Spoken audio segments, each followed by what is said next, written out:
wonderful cat. Whenever he gets in a fix, he reaches into his bag of tricks. Felix the cat, the wonderful, wonderful cat. You'll laugh so hard your sides will ache, your heart will go pitter-pat, watching Felix the wonderful cat. I'm guessing there's probably a lot of people out there who have no idea who Felix the Cat is. He was actually a silent film cartoon character, created, believe it or not, by an Aussie, Pat Sullivan. He then went on to have a colour cartoon series in the 1950s. Here is Felix the Cat, gay, carefree. What? Sorry, what was that? Here is Felix the Cat, gay, gay, gay. Anyway, Felix carried around a little bag of tricks which he could turn into just about anything. In 1992, he was given his own Nintendo game. The main drawcard of this game is its variety of gameplay.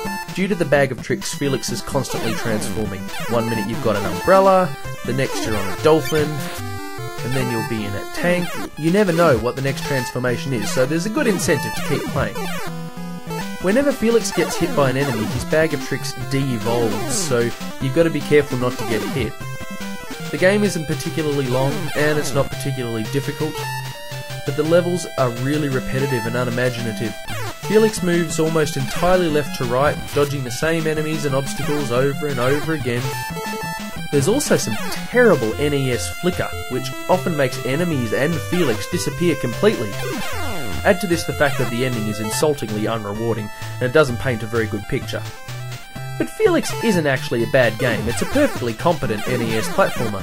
But for when it was released, over a year after Super Mario World's initial release, it comes across as incredibly basic and bland. Today it stands up as a reasonable 8-bit game, but not a great one. This is the kind of game you look at and say, how did something that's so obviously Japanese ever make it out of Japan? Not only did it get a limited Super Nintendo release in both America and the PAL regions, but it's available for download on the Virtual Console as well. This game is fairly light-hearted in tone, but it's extremely strange, and it feels like there's all these in-jokes that I just don't get because I'm not Japanese. Wanting to understand it a bit better, I checked Wikipedia and found out that the main character of the game, Goemon, was actually a real person, a Japanese Robin Hood kind of character who stole from the rich and gave to the poor. Then he got boiled in oil and that was the end of him. But hey, his spirit lives on in video game form. Apparently Goemon was a ruthless killer though, using pipes and yo-yos to cut down anyone and everything that gets in his way. Even defenseless little doggies! What a brute! For some bizarre reason, his name was translated as Kid Ying for the English version. Oh well, it's not like anything else in this game makes sense. The game's supposedly based on Japanese history, but there's no sense of time period in it whatsoever. Goemon might be out fighting ancient spirits and then wander into a hamburger store or an amusement park or a video arcade. Goemon can even play Gradius. I think it's supposed to be funny. A story about ancient Japan where the characters have televisions and ocean liners and stuff. Hardly a realistic interpretation of history. It's split into two playing styles. In the towns it's quasi 3D a la Final Fight. People are just constantly coming at you trying to kill you. I found the collision detection in these areas to be questionable at best and frustrating at worst. I found it really annoying that you have to kill scores of enemies to level up Goemon's weapon to the yo-yo, and all it takes is one hit to lose it. It's so annoying. The other game type is the action scene, kind of like the dungeons, I guess. After speaking to the Tanuki at the start of the level, it becomes a strictly 2D platformer.